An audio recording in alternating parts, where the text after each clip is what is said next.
Hey everybody, welcome to Example of Play. In this video, we're going to continue learning about Poland 39, the newest game in the Panzer Campaigns series from Wargame Design Studio. In the first video, we learned the basics of the game, how to move units around, get into combat, use artillery. You learned a lot of different things, but it was just the essentials. In this video, we're going to go just a little deeper on a few things. Nothing earth-shattering, but stuff to help you get a better understanding of the game and what's happening on the screen. So we're going to look at a variety of things.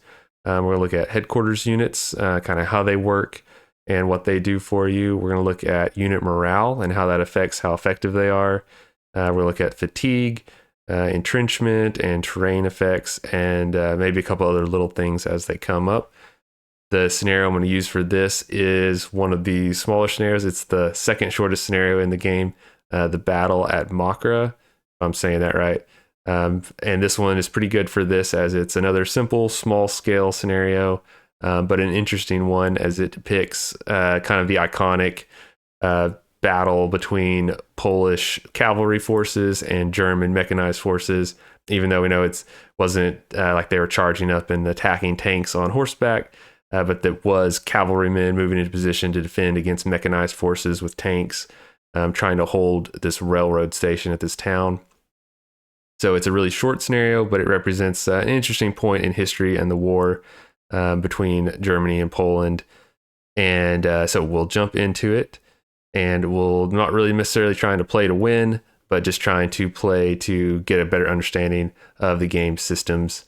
So if I lose, that's my excuse. I did try to play this scenario once already, and I got the Axis got a minor victory. So I'm hoping maybe I can hold them to a draw this time. We'll see what happens. All right, so we'll set Axis AI on, and they get the first turn. So we'll see how that plays out while we kind of get the lay of the land here. Now our red icons are our Polish forces. Blue is the Germans. We have several objectives we're trying to hold. The railroad station is kind of here in the middle. There's also this town here. And then we have a couple objectives down here in the bottom and a couple in the forest here. So kind of interesting layout of the terrain. We do have some good forests to try to hold defensively, but we are, of course, we've got basically cavalry forces going up against mechanized forces. Okay, so got lucky on that first turn. The Germans were not successful in any of their assaults. So let's jump into it and see what we got. All right, so our turn starts. We get this Allied command report that's going to give us a bunch of information depending on what happened between turns. This first one, there's only a couple things. We got this showing us that we have our one HQ unit is out of command, so that's not good. And then we have one unit that's undisrupted or unbroken out of one checked, which I always find this wording a little convoluted, basically meaning they were disrupted or broken and now they are not. So that's a good thing when it lists it this way, and that's these guys here in this hex. So they are recovered, but they're still in a bad state, but we'll come back to them later. For now, let's focus on our HQ unit and why it's out of command. So we can find our HQ unit. If we don't know where they are, we can click this button or hit L to highlight HQ units, which we can see ours is in yellow there, as well as there's a German one over there, so makes it easy to find them. If we select them, we can see down here it says they're out of command. Now there's not a whole lot you can do about that. It's kind of just bad luck.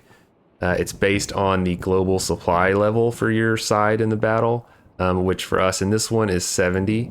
If we click a space, we can see that just any empty terrain hex, and you can see supply here. The left number is always the Allies, the right number is the Germans. We don't know what the Germans are, but we know ours is 70. And then we can see our units though have a local supply of 80, but the global supply value for your HQ units is used to calculate if they're in command or not at the beginning of every turn. So it's kind of a die roll. The higher the better. So if it's 70, basically there's a 70% chance that they're going to be in command, which is good. But in this case, we had bad luck on the first turn and they're out of command. Now, when they're out of command, they're basically not going to be giving all the bonuses of the HQ to their subordinate units, which sucks for us here on this first turn, but there's not a whole lot we can do about it. Now, what does your HQ do for you? Like in most war games, it's important to have them around, have them close to the subordinate units because they're going to give them a bunch of bonuses. And in this game, no different. There's several things that it helps with. It's going to help your units be faster to recover, more likely to recover from being disrupted or broken. It's going to help them recover from being in a low ammo or low fuel state, which we might see later. And it's going to help them be more effective in combat overall in a couple different ways, which we'll mention as we go. But when they're out of command, they're not going to give those bonuses. There's not a whole lot you can do about it. It's just to be aware that they're not helping your guys out right now. Now, how can we tell if our units are connected to our HQ or not? So if we click on a unit, or well, first off, if we select our HQ and then come up here to our little tan tabs here, we can hit C or click this one to see the command range. And we can see that it's pretty big, but it's actually not reaching most of our units out here on the edge. The HQ is kind of here at the very edge of the map, and all our guys on the front and all the guys down here are not in range.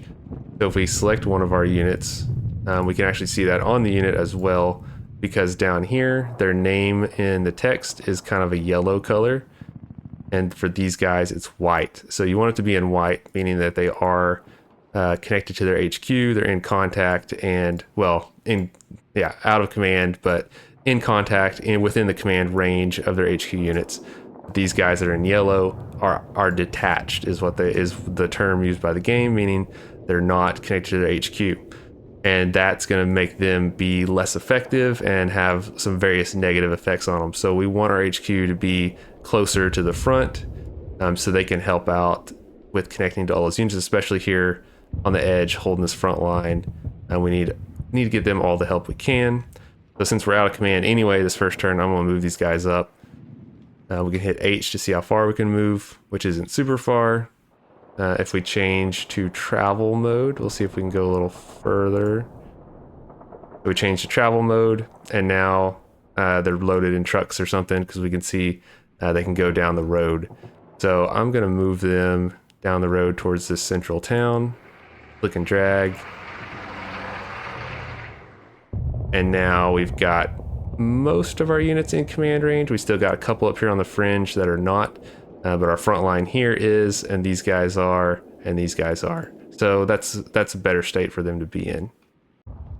And then another way we can see which of our units are detached, if we aren't looking at, since here we only have one HQ to worry about, it's pretty easy. But if we had multiple HQs over a larger area, another way to see it is to select this button or hit W, and this will highlight detached units. We can see now they're still detached because we just moved these guys up, but on the next turn they should become connected. Whenever units are detached, they're not going to get those benefits like recovering from disruption. Their morale isn't going to be as good. And then one important thing is if they are spotting for artillery or airstrikes, which is going to be the case, especially like for these guys down here, as they have some artillery available behind them to help give them some support.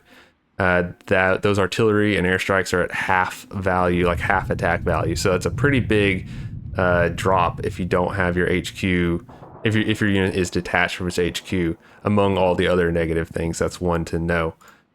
So we want to get our HQ up where they're in range. Wish I could move them up one more hex and we'd be able to get everybody in range, but that's okay. Main thing, I wanted to get this front line where they're in contact with their HQ. All right, so speaking of morale, we can look around the battlefield, and if we click on a unit, we see they have morale B. This one has morale C. All right, so what does that mean, and where does that come from? So units have a quality rating, and then they have a morale rating. They both use the A through F system. So A is the best, F is the worst. It's a little bit confusing, but basically units have a fixed quality rating. So they're always, like if they're a B unit at the start of the battle, they're always a quality B unit, but their morale could drop over the course of the battle. And so basically whatever morale they start at, even it doesn't tell you here what their quality is, but basically their default morale is what quality that unit is. And then them being quality, high quality units like A and B quality units are just better at everything. Basically, they move better, they fight better. Too many different things to list out, but basically they're just better at everything versus a lower quality unit. And then, but over the course of the battle, they might start at B, these guys, but if they take losses, if they take fatigue, that morale can drop over time and get worse. So like if we look at this unit, we can see their morale is E and it's yellow, showing that it's changed from the default where it's white. And that happened because they've taken a lot of losses. They're at 46% of their original strength.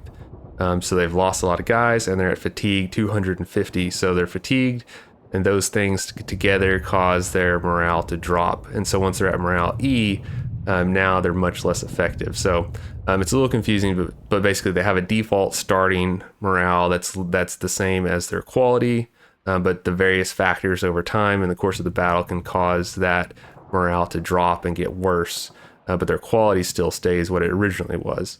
And then over time they could recover too if you get them off the line. In the larger scenarios, if they get replacements and get back up to full strength over time, their morale could improve as well. As you can imagine, their morale plays into a lot of things, but kind of one of the big things is that every time they take a hit, they're going to have a morale check, and basically the lower their morale is, the more likely it is they're going to fail that morale check. And if they fail it, then they could become disrupted, and then if they're already disrupted and they keep getting hit, they can become broken, which is really bad. And they're basically, when they're disrupted, they can't do assaults. They're basically on the defensive and not very effective. But once they become broken, then they're pretty much useless, and you've got to get them off the line and hope you can recover them. But you're not going to be able to really use them for anything at that point. So you want to keep an eye on morale. If we look here, we have our cavalry screen out here. They're all morale B here at the start, so they're pretty good, in pretty good state. And then we have some other units here who are C, which is okay. That C is basically average.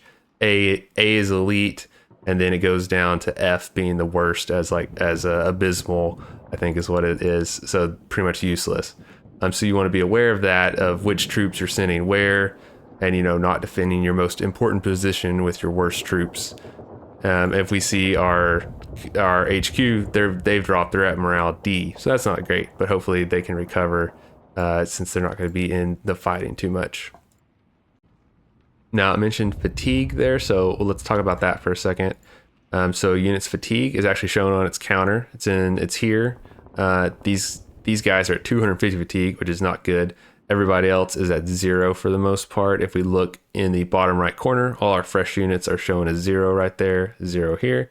And then some of these guys have got a little fatigue because they were in combat there on that first turn getting attacked. Fatigue has several levels, so if they're totally fresh, they have no fatigue, they're at 0. Between 1 and 99, they're at low. So you can see these guys are green, so they have some fatigue, but they're still at low. But once it goes to over 100, then that's medium, and that's where the effects start to kind of kick in. And then once it goes over 200, they're at high fatigue, which is bad, like these guys are at 250. And then 300 is maximum fatigue. Once units at 300 fatigue, they're pretty much useless because as that fatigue accumulates, it's going to ding their morale. Like we talked about, that's one of the things that knocks their morale down and just makes them be less effective. This fatigue is not just a fatigue, like a physical exertion, it's combat fatigue. So it builds up from being in combat, from taking losses. And basically, the more losses, the bigger the hit is going to be on that. The unit quality plays into it. So a higher quality unit is going to accumulate less fatigue from taking a casualty versus like a quality F unit. It actually takes twice as much fatigue as the normal amount. So the higher quality units are going to be more resistant to combat fatigue. Lower quality units are going to be vulnerable to it. You can recover it over time, and basically a unit just needs to be totally undisturbed for a turn to recover some of that fatigue. So that means they can't move, they can't be digging in, they can't do any shooting, really they can't do anything. They can't take any losses or get hit by anything. So they need to be totally left alone, and they'll recover some of that fatigue. Now this scenario will only have 6 turns, so we're probably not going to get these guys back into fighting shape. So we might want to, they looks like they got some bicycles, so we might want to pull them off the line back to here to be kind of our last ditch defense, because it's only 86 guys. But we might say, well, we need them to stay there because we don't really have any other option. But we can see that it's affecting them badly because their morale has dropped to E between their losses and the fatigue. So they're not in very good fighting shape. But that's kind of what plays into fatigue and why you want to keep an eye on it.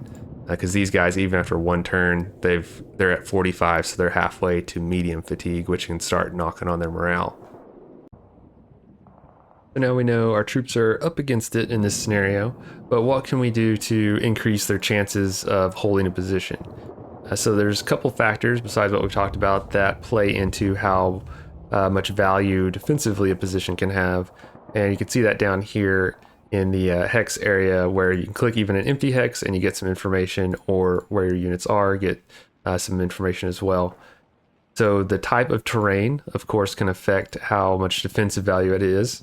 If it's in clear, let's see, we find a clear, we have a 0% here, meaning it gives no defensive bonus. A field gives a minus 10%, so it reduces incoming fire by minus 10% and can help if the unit's being assaulted. A forest gives a minus 20%. A village gives minus 20%. A town here, which is just a little bit the bigger version of that, a minus 30%.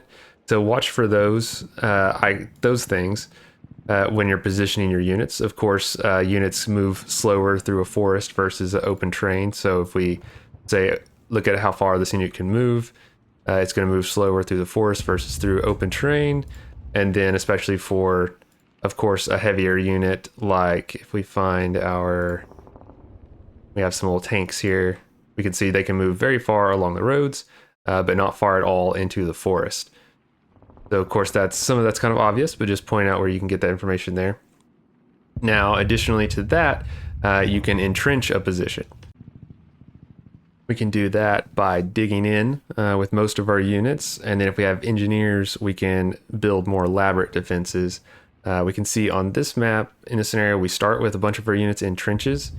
So you can see it easily here where it says trench in all caps, and we have a minus 20%. So we're getting a bonus minus 20% to incoming attacks by being in a space with a trench.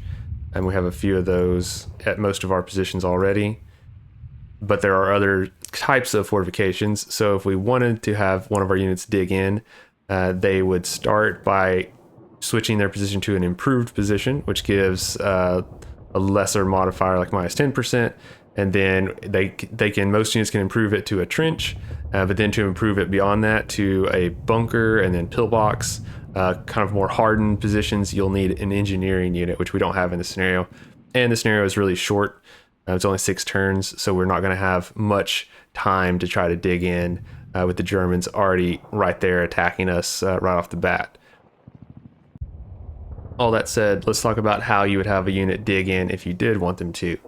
Now, a unit can take the digging in action, which is the shovel up here. You can click that or hit Control D to have them do that, but it has to be, they can't have fired or moved before they start digging in. So basically it needs to be the first thing they do on their turn.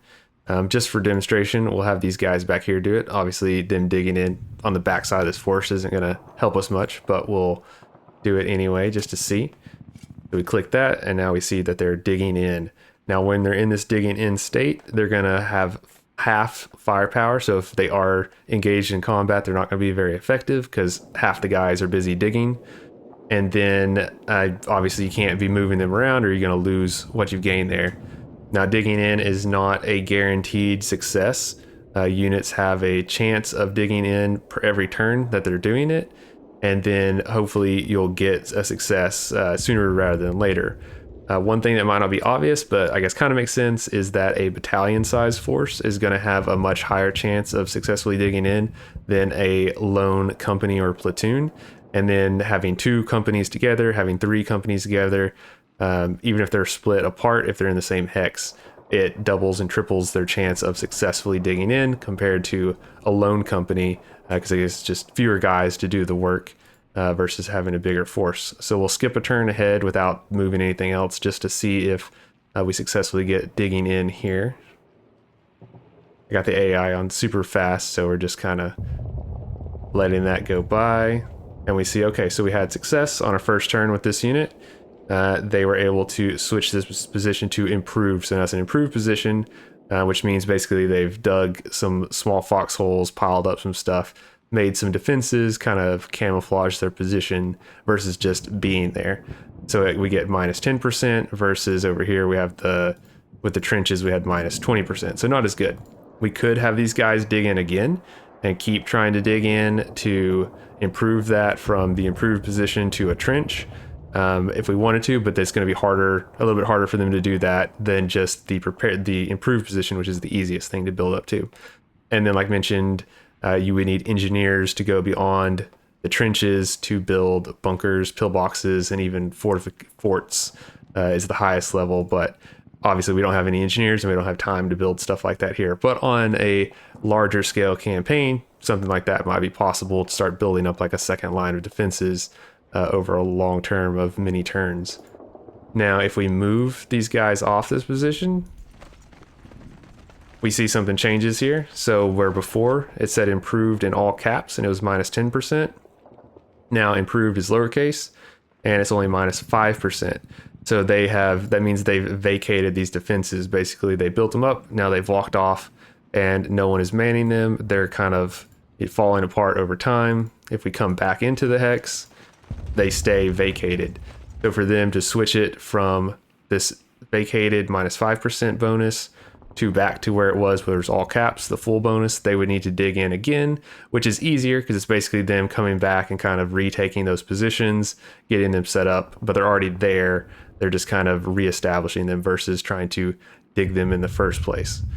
So that's kind of how digging in works for our basic level of units. And then as makes sense, in some scenarios, you're going to be able to dig in, build up some lines. In some scenarios, you're just not going to have time. Or you might try to dig in and be unsuccessful. You could go multiple turns and not have success there. So it's something you can't guarantee is going to be there, but it's something that, given time on a larger scale, you could use to build up some defenses to fall back to have prepared to hold the line while your forward forces are fighting. All right, now our final topic for this video. I don't think we had any in the first scenario, so I didn't talk about it, but reinforcements. So on a turn, when you get reinforcements, you'll get a message on your command report at the beginning letting you know, hey, you've got some reinforcements have arrived.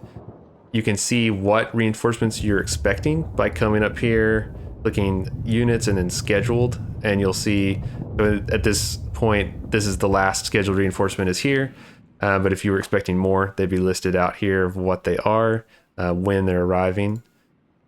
If they're already here, you go into this one, arrived, and we can see, okay, this unit has arrived, and then where it's going to go, and then you can click on it, you can click place all if there are multiple to place it, and we see then it appears on the map there. So it's pretty straightforward.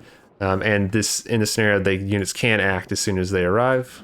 So this is an armored train, so we can roll it up towards the battle. But we have to wait for it to get set up. But pretty straightforward with getting your reinforcements. Just when you start a scenario, always look to see, hey, what are we expecting? We're not expecting any more in this scenario, but there'll be a list here and it'll tell you. You can double click on them to see exactly what they are and when they're going to arrive. And then in some scenarios, you might have units being withdrawn. So you'll have withdrawals here. We're not expecting any in this scenario, but there could be times where, like the historical situation was, units had to pull back from the battle to be sent somewhere else. So that's something you want to know ahead of time, which of your units are going to leave abruptly during the battle. And I think that is enough for this video. We covered several different topics to kind of get you a little bit deeper into understanding what's going on the screen, what all these numbers mean, what's this stuff down here mean. For the next video, I'm going to try to find a scenario that features engineers because they are very important for some scenarios. They can do things with building bridges, repairing things, building up fortifications like we talked about, laying minefields, clearing minefields. Engineers in this game have a lot of functional uses, especially in a larger scale scenario where you have time to try to do some of those things. So we'll talk about them.